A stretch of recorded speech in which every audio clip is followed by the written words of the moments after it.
I'm going to give a bit of background of what's happening in the UK, where we are, why we're here, and then I'm going to talk briefly about one of our buildings. It's going to be quite a sort of technical talk, for which I apologise, but hopefully you've had enough inspiration. I'll try and inspire a bit, but I can't do as well as John. I have brought my harmonica with me, though, and if you go to sleep, I will start playing it. So, right, I titled the talk Targets, Tools and Truth. At the moment we're wrestling with a lot of targets in the UK, and I'll explain about that. Looking for tools on how to deal with the issues we're faced with in the built environment particularly, and we forget about the truth. And a friend of mine said that we're getting better and better at modelling buildings and less well at making those models reflect the truth and knowing what buildings actually do in practice. So I'll talk a bit about that. You can't be at a conference like this without a picture of the world. And it is interesting that this is from 1971, which is the year I started my architectural training, and it's the year that John started walking and not talking. And this publication was very influential on me. The Last Whole Earth Catalogue, which was described by Steve Jobs of Apple as Google in paperback. There was this amazing resource of information about everything you want to know about sort of lifestyles, how to build things, how to calculate things, the environment, etc. And on the cover was this picture of the world, which is from 1967, from the Apollo 4 mission. Which is the first time that we had a picture from space of our world. And I think it's hugely influential, as it was the first time that we could see that we were on a little ball floating in space. There was nothing else around us, and it means that you have to, for the first time, you concentrate on the finiteness of our existence. And this leads neatly on to the concept of one planet living, which to me encapsulates both the problem and the solution. There are finite limits to what we can do, and it's a challenge to move from a developed lifestyle of 6 planets or 3 planets to one planet living. That's what we have to do. That's our challenge. Of course, in those days, all the technologies that we talk about, they were all there, admittedly in a slightly cruder form, perhaps. The buildings were more peculiar, and the idea that alternative lifestyles would need very different kinds of buildings, and it was a lot to do with dropping out and living in the desert. And it was run, not surprisingly, by a load of renegades and rebels who looked rather similar to what John looked like, and I probably looked fairly similar, although I didn't carry a gun. That was not possible in the UK. And of course, we now fast forward to 2005, to a headline during the last election that we had in the UK, where the Independent newspaper, which has done more than almost any other newspaper to promote green issues, had this front page bemoaning the fact this quotation from Tony Blair, climate change is the most important issue that we face, and then 6 months later an election where nothing was mentioned about the environment at all. So there's a disconnect between oratory and action. I think in 2006, that's the year for me that the mainstream changed, and one of the things that changed it was this movie, Al Gore's An Inconvenient Truth. The only PowerPoint to win an Oscar. I doubt if my PowerPoint will win an Oscar, but you can be the judge of that.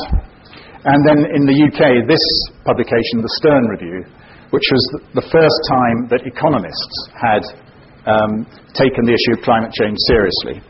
And it came up with this now famous quotation: "Climate change is the greatest market failure the world has ever seen." And this is an economist being hard-nosed about the effects of climate change and basically saying the effects are going to be massive in terms of the economy, and it would be much cheaper to sort them out now than try and sort them out later.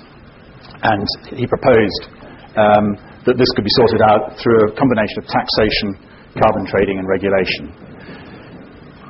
to my mind, that was the last we heard from the Treasury, which is the most important ministry in the UK government.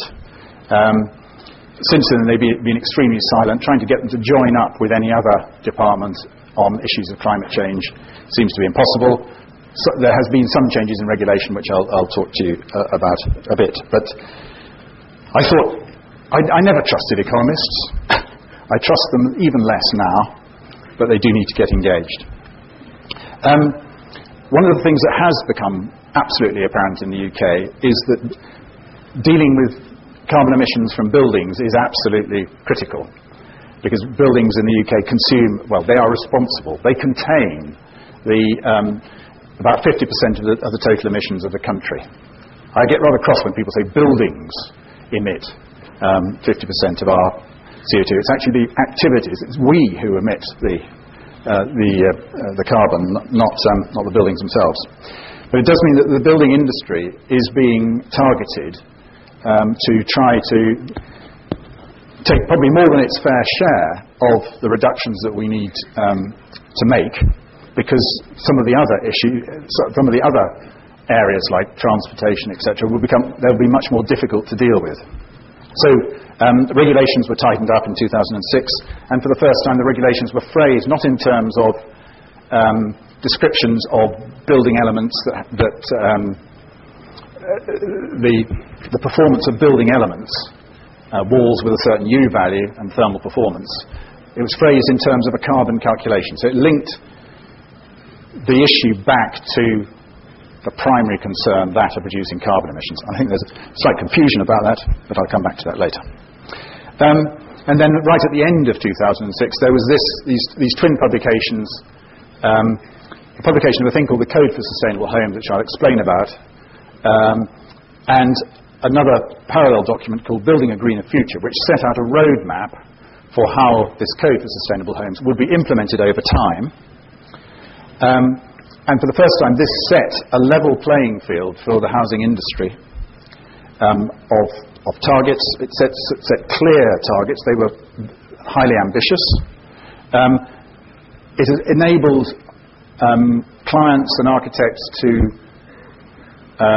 establish standards that were above the minimum regulations, and it also set long and short-term targets.